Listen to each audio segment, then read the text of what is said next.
Like now, people are gonna remember this date for the rest of their life. People talk about it every day, and the barbershops are talking about it, at the offices they're talking about it, the internet's talking about it. This date is building up so much. That's right. It's impossible for you not to know Kanye West and 50 Cent is out September 11th.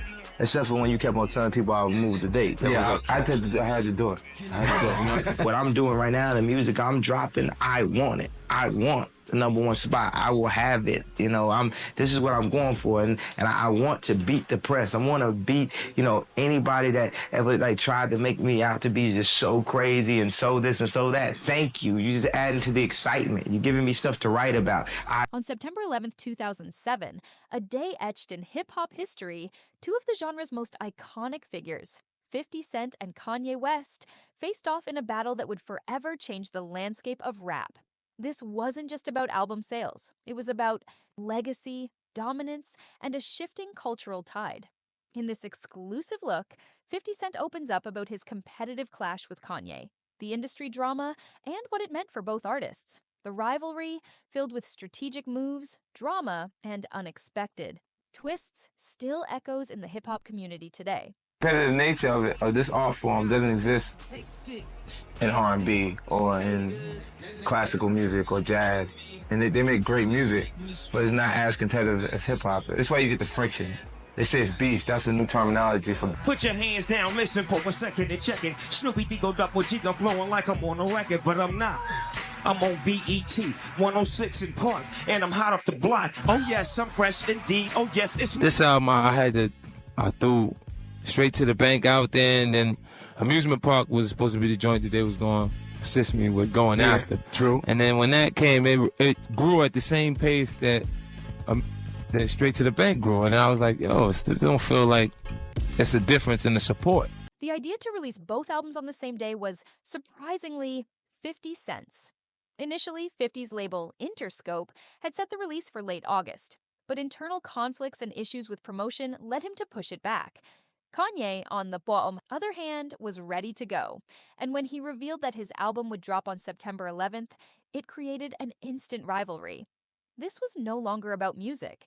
It was about who would reign supreme in the first week sales, who would dominate the charts, and who would be crowned the true king of hip-hop.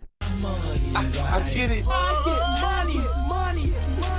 And you can't tell money. Excuse me, is you saying something? Yeah. You can't tell me. I took quarter water, sold it in bottles for $2. And Coca-Cola came and bought it for bids. What the? Have a baby by me, baby. Be a millionaire. I write the check before the baby comes. Who the cares? I'm stanky rich. I'ma die trying to spend it. Southside's up in this. Yeah, I smell like the boat. I used to sell. I did play the block. Now I play on both. I had a dream I could buy my way to heaven. When I awoke, I spent that on a necklace. In 2007, 50 Cent had just come off massive commercial successes with The Massacre and Get Rich or Die Tryin'. His confidence was unmatched, but things were different now. Despite his status as one of the most powerful figures in rap, 50's singles, Straight to the Bank and Amusement Park, weren't performing well. Kanye, meanwhile, had Stronger and Can't Tell Me Nothing breaking records on the charts. The hype surrounding Kanye's album was undeniable. His artistry and bold vision had captured the world's attention. For the actual record, so I had to go back in and create something different. So when I came back with I Get Money, it was like, I was actually upset that Ayo Technology leaked. Yeah, that kind of cut into I Get Money a little bit. But then again, it was almost like you had something for both audiences. Right, at the same time. So. You know what's crazy is like, I knew for a fact that the record was leaking from Interscope. Because the first two records, Straight to the Bank and Amusement Park, weren't playing at the station that played Ayo Technology first. Oh, okay. So that's an indication to me that they delivered it to Top 40 in the crossover before they sent it to Hot 97. Behind the scenes, things were unraveling for 50 Cent. He felt betrayed by his own label, Interscope. His singles were being overshadowed, and his marketing campaign was faltering. 50 candidly reveals that he suspected sabotage within his label, especially when one of his tracks, AO Technology featuring Justin Timberlake, was leaked ahead of schedule. The leaked song messed with his promotion strategy, splitting the marketing budget between two singles. This setback, along with internal conflicts, put 50 in a tough spot. In contrast, Kanye's label Def Jam was fully in sync with his ambitions. Led by Jay-Z, Kanye had the resources, the backing, and the support to go full throttle with Graduation. Jay-Z even took it a step further by ensuring that Kanye had the best opportunities for promotion, while 50... You see what I'm saying? Like, Kanye West is a talented producer. In fact, I actually stopped by the studio to see if he could provide a different creative direction for myself. And I heard some of the material that he had at that point. I was like, wow, there's some joints there, you know what I'm saying? Well, 50 said that Can't Tell Me Nothing was his favorite joint. Yeah. We went with Can't Tell Me Nothing first. And it worked. Yeah. See what I'm saying? Hey, You can get down, nigga. You can get down. It's all good. This a Come real on, nigga. special moment, ain't it? Come on, you can get some, nigga. This a real special moment, Let's ain't go. it? Hey! Yeah! I had a dream I could find my way to heaven. When I woke, I spent that on a Netflix. Bought more jewelry, more Louis V. My mama couldn't get through to me. The drama, people suing me. I'm on TV talking like it's just you and me. 50 felt neglected and unsupported by his label. As the release date loomed, the battle reached its climax. 50 Cent famously made a bold prediction. If Kanye outsold him, he would quit music for good. This declaration was a calculated move, designed to drum up publicity and increase sales. But behind the bravado, the pressure was mounting. On top of all the label issues, 50 had to deal with personal challenges, including the tragic loss of his friend and mentor, Proof, earlier that year. Kanye, on the other hand, was riding a wave of success, with no major setbacks in sight. The MTV Video Music Awards in September 2007 added fuel to the fire. Both artists attended, but it was Kanye's performance that stole the spotlight. After being snubbed for an award, Kanye went on an infamous rant, expressing his frustration with the music industry's treatment of black artists. 50 Cent, in contrast...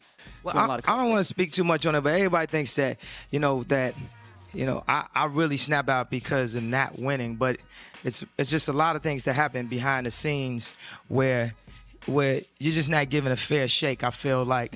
And then... this is the answer they wrote for me. I'm going to tell you what happened. Talk to us, no? It was always my dream to open the award show with Stronger. And they talked me into doing the sweet thing. And when they had Britney open, I said, how you going to have Britney open? Because she not ready. We touring across the world, give it to the artists that deserve it, you know what I'm saying? Remained relatively calm, but the tension was palpable. The whole industry was watching as the two legends faced off in public. On the day of the release, both artists appeared on BET's 106 in Park promoting their albums. Kanye's Graduation had already received rave reviews and was clearly the fan favorite. But 50 Cent, ever the competitor, wasn't ready to back down. Sales figures began pouring in, and while Kanye had a strong lead, 50's global reach and influence were undeniable. Kanye West ended up selling 957,000 copies in his first week, while 50 Cent sold 691,000 copies. A significant difference, but still an impressive number for both. While Kanye celebrated his victory, 50 Cent... Me and Jimmy, I don't even know where the disconnect happened.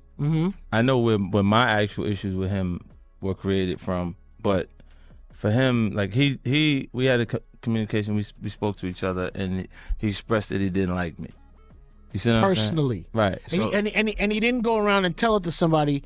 He told me. He told you personally. Yeah.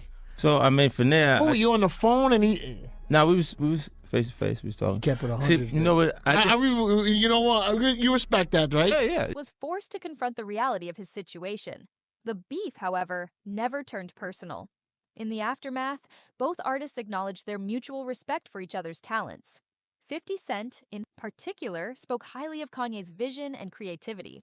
Kanye, in turn, acknowledged that 50 had helped shape the current state of hip-hop, even if their paths diverged. This battle wasn't just about album sales. It marked a shift in hip-hop culture.